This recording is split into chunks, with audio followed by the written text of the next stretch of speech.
아직도 가을은 멀었나 봅니다. 오늘도 전국에 늦더위가 이어지겠는데요. 올해는 왜 이렇게 여름이 긴지 그 이유 알아보겠습니다. 공항진 YTN 재난위원 연결되어 있습니다. 나와 계시지요? 네, 안녕하세요. 네, 안녕하십니까. 아침 저녁으로는 좀 선선해지긴 했는데 오늘 낮 최고 기온 34도까지 오르는 곳도 있습니다. 이제는 이슬이 맺히기 시작한다는 백로가 지나기도 했는데 중부 내륙 중심으로 낮 기온이 오늘도 크게 오른다면서요? 네, 지난주 목요일, 금요일쯤에는 서울 기온이 30도 아래로 내려가면서 야, 이제 좀 살 것 같다 했던 분들이 많을 텐데 이번 주 들어서면서 다시 또 이렇게 더워지고 있어요. 특히 어제 기온이 크게 올랐는데 어제 대전 지방의 최고 기온이 34.3도까지 올라서 1969년에 관측을 시작한 이후에 9월 기온으로는 가장 높았습니다. 대전뿐만 아니라 9월 들어서 최고 기온을 세운 지역들이 크게 늘고 있는데요. 홍성이나 정선 같은 강원도, 그리고 금산이나 세종 같은 충청도, 그리고 남부 내륙 지방에서 10곳이 넘습니다. 낮 기온만 오르는 것이야 뭐 늦더위가 있겠다고 예보가 되어 있던 상황이니까 조금 뭐 이해가 갈 만한데 열대야도 또 다시 시작을 했어요. 그래서 오늘 아침에 청주하고 상주, 여수, 고창 이런 지방들이 대부분 아침이 25도를 떨면서 열대야를 기록했는데 역시 9월 들어서 최저 기온으로는 가장 높은 기온입니다. 이런 9월 들어서 최저 기온 기록을 세운 곳도 10곳이 넘거든요. 주로 내륙 지방 그리고 남부의 해안 지방 이런 곳에서 이렇게 아주 높은 기온이 기록됐는데 오늘 낮 기온도 사실은 어제 못지않게 올라갈 것으로 보여서 예. 오늘도 더위에 대한 대비를 하셔야 되겠고요. 지금 폭염특보가 서쪽 대부분 지방에 폭염특보가 내려져 있고 특히 전남과 경남 일부 내륙에는 폭염경보가 발효 중이라는 점 참고를 하셔야겠습니다. 예, 말씀하신 것처럼 오늘 전국적으로 폭염특보도 내려진 상황이고요. 보통 이맘때 날씨와 비교해서도 굉장히 크게 날씨가 높은 편이잖아요, 온도가. 네네. 다음 주 추석 전까지도 이렇게 덥습니까?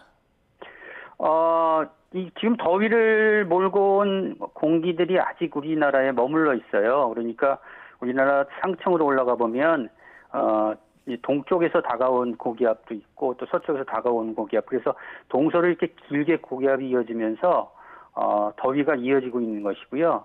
또 우리나라 남쪽으로는 이 고기압이 우리나라를 덮고 있으니까 아래쪽으로 지금 태풍과 비슷한 열대성 폭풍이라든지 이런 것들이 자주 지나는데 이런 움직임을 보이는 저기압들이 우리나라에 오지 못하지만 이 저기압에서 동반된 남풍, 남동풍이나 남서풍들이 우리나라 쪽으로 유입되면서 수증기의 양을 높이고 있거든요.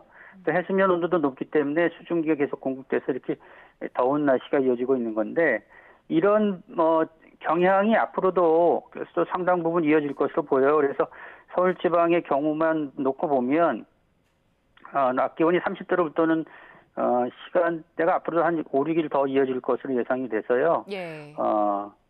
추석 연휴 기간 동안에는 아직 이제 예보가 굉장히 불확실하거든요. 근데 추석 연휴 기간까지 30도 넘는 더위가 이어질지는 아직은 미지수지만 이번 주 내내 30도를 넘는 더위가 이어진다고 보면 되겠고 특히 일부 남해안 지방은 열대야도 이어질 수 있다는 점 참고를 하셔야 되겠습니다. 네, 요즘 소나기도 자주 내리는데 오늘도 우산 챙겨야 될까요?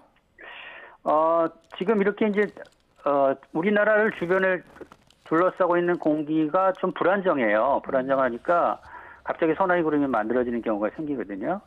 그리고 남쪽으로는 저기압이 자주 지나면서 습기도 많이 공급하고 있기 때문에 오늘도 내일도 그리고 모레까지 다 소나기 예보가 나와 있습니다. 특히 남해안 부분, 그러니까 남해안 제주 쪽에는 비의 양이 좀 많을 것으로 보여서요. 이쪽 지방에는 대비를 좀 하셔야 되겠고 이쪽 중부지방도 뭐 소나기 예보가 있지만 양은 적고 내리는 시간이 짧기 때문에 아주 우리가 이제 기상청에서 제공하는 예보를 활용할 때 실시간 예보라고 해서 가장 가까운 시간의 예보를 활용하시면 바로 전에 비가 올 것이다 안 올 것이다 확인할 수 있으니까 그렇게 확인하면서 지내는 것도 지혜의 하나일 것으로 보입니다. 예. 그리고 혹시 날씨의 영향인지 요즘에 벌쏘임 사고가 늘었더라고요. 뭐 강변, 공원, 그리고 등교하면서 초등학생이 벌에 쏘이는 사고까지 굉장히 늘고 있는데 벌의 활동 같은 것도 날씨에 영향을 받습니까? 물론 이제 뭐 벌의 활동에도 기온이 영향을 주긴 하겠죠. 그렇지만 이렇게 고온이 뭐 공격성을 높인다 이런 명확한 어떤 연구나 이런 것들은 없지만 다만 공격성이 좀 강해진 스트레스를 많이 받으면 공격성이 강해지니까 예. 그래서 벌이 좀 공격이 강해질 수도 있거든요.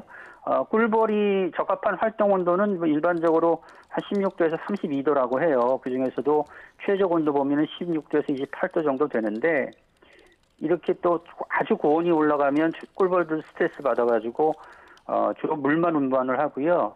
그리고 벌통 내부 온도를 낮춘 데만 집중을 한다는데 어찌됐든 꿀벌의 움직임이 많다는 얘기는 그 꿀벌을 대상으로 공격을 하는 말벌의 활동도 높다고 볼 수가 있거든요.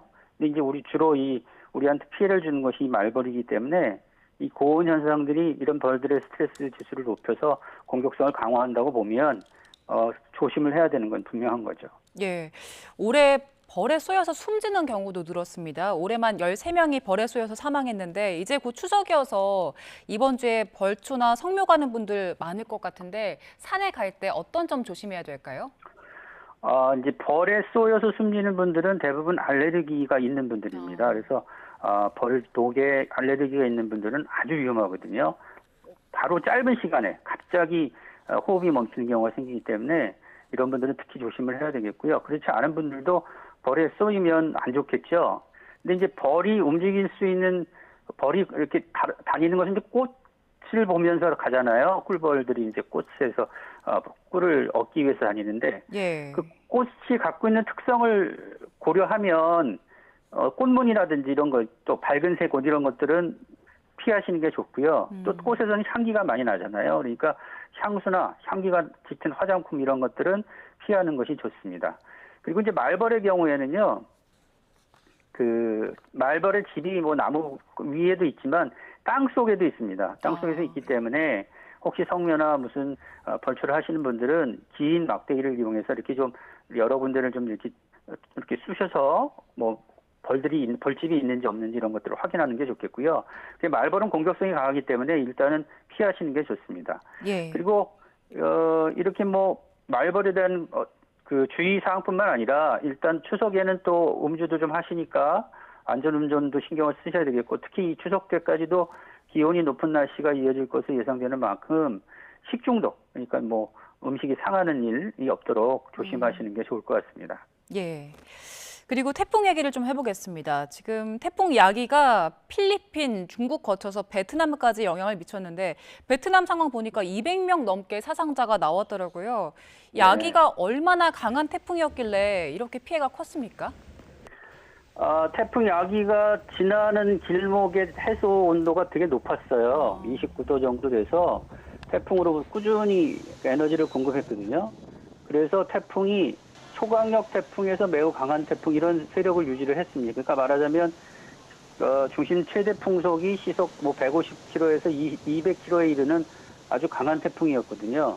이런 강한 태풍의 세력을 거의 유지하면서 베트남까지 확 들어갔기 때문에 이렇게 큰 피해가 생기고 있는 것으로 보이고요. 다만 이제 태풍이 내륙에 상륙하면서 조금씩 약해지고 있기 때문에 그 강한 바람은 조금씩 잦아들 것으로 보입니다. 예. 그리고 지금 이 태풍 야기가 열대 저압부로 소멸한 상황인데 여전히 강풍 반경이 크기 때문에 추가 피해도 우려되는 상황이라면서요? 이제 이렇게 보시면 되겠어요. 우리나라에 지난번에 영향을 줬던 태풍 종다리 있죠. 종다리가 지금 이제 태풍 야기가 약해진 걸로 생각을 해보면 종다리가 지나면서도 많은 비도 내렸고 또 강풍도 불었잖아요. 그러니까 예. 종다리만큼 수준의 그런 강풍들이 이어질 것으로 보이고 또 곳곳에는 강한 비가 이어지면서 국제적 호우가 이어질 것으로 예상되기 때문에 아마 이 근방을 혹시 가신 분이 계시다면 대비를 하시는 것이 좋을 것 같습니다. 예. 야기가 얼마나 강력한 태풍이었는지 그 파장까지 알아봤고 지금 이제 우리나라도 걱정인데 열대우란이 13호 태풍이 될 가능성이 조금씩 나오고 있더라고요. 지금 우리나라도 상공에 있는 고기압이 사라지면 태풍의 길이 열리기 때문에 얼마든지 큰 태풍 피해 있을 수 있다 이런 우려들 계속 나오고 있는 상황인데 현재 상황은 어떻습니까? 아까 무더위 전망에서 말씀을 드렸듯이 우리나라 상층에 고기압들이 이렇게 길게 동서로 자리 잡고 있어요. 그래서 이 고기압이 태풍이 오는 것을 지금 막고 있거든요. 그래서 열대요란들이 생기긴 하지만 이 열대요란들이 이 그 고기압을 피해서 일본으로 가거나 아니면 필리핀이나 뭐 중국 쪽으로 가거나 하는데 앞으로도 나오는 이 그 생길 수 있는 지금 현재 생긴 건 아니지만 이제 열대어란들이 생길 것으로 보이고 일부 모델들이 이제 우리나라 쪽으로 오는 것을 모의하고 있는데 문제 관건은 그거죠. 그러니까 우리나라의 동서로 연결되어 있는 길게 연결되어 있는 고기압이 언제 조금 동쪽으로 빠지냐라는 거죠. 동쪽으로 빠지게 되면 태풍의 길이 우리나라 쪽으로 열릴 가능성이 있거든요. 예. 현재 나와 있는 태풍 예보들을 보면요. 그 미국에 있는 모델만 우리나라에 상륙하는 것으로 예측을 하고 있고 나머지 유럽이라든지 또는 우리나라 모델이라든지 영국 모델들은 모두 중국 쪽으로 상륙하는 것으로 어제 예보를 좀 수정을 했어요. 그러니까 수정한다는 얘기가 한마디로 얘기하면 현재로서는 이 태풍이 정말 생길지 아니면 생겼다고 했을 때 우리나라에 올지 매우 유동적이라는 거거든요. 이 유동적인 전망을 좀 더 구체화시키려면 좀 가까운 시간이 돼야 되겠죠. 그러니까 앞으로도 태풍이 그 추석 연휴가 아직 조금 먼 시점이기 때문에 예. 추석 연휴에 우리나라에 직접 영향을 줄 것으로 단정 짓기는 어렵고요. 다만 이제 우리나라의 그 기압 배치가 조금 변화가 있다면 변동이 생긴다면 태풍이 우리나라로 올 가능성도 있으니까 이런 것들은 대비를 하시는 것이 좋을 것 같습니다. 다만 뭐 태풍이 우리나라에 온다더라 하는 그런 뭐 다른 공식적이지 않은 그런 뭐 언론 기사라든지 또는 뭐 유튜버라든지 이런 걸 통해서 들으시고 너무 걱정하면서 뭐 대비하거나 그럴 필요는 없고요. 조금 더 구체화된 어떤 전망들이 나오거나 할 예. 경우에는 그 전망에 따라서 대비를 하는 것이 좋겠습니다. 그러니까 종합해 보자면 우리나라의 상층에 동서로 길게 놓여 있는 고기압이 강한 세력을 유지하고 있기 때문에 태풍이 우리나라의 동쪽 또는 서쪽으로 지나서 우리나라에 직접적인 영향을 주고 있지는 않지만 그런 현재 상황이 조금 바뀐다면 우리나라에 태풍이 올 수도 있으니까 그 시점이 추석 연휴가 될 수도 있으니까 예. 살펴보고 대비를 하시는 것이 좋겠다 이렇게 말씀을 드릴 수 있겠습니다. 예, 태풍 상황 살피면서 저희가 또 연결해서 자세한 이야기 들어보겠습니다. 여기까지 듣겠습니다. 공항진 YTN 재난위원과 함께했습니다. 고맙습니다. 네, 감사합니다.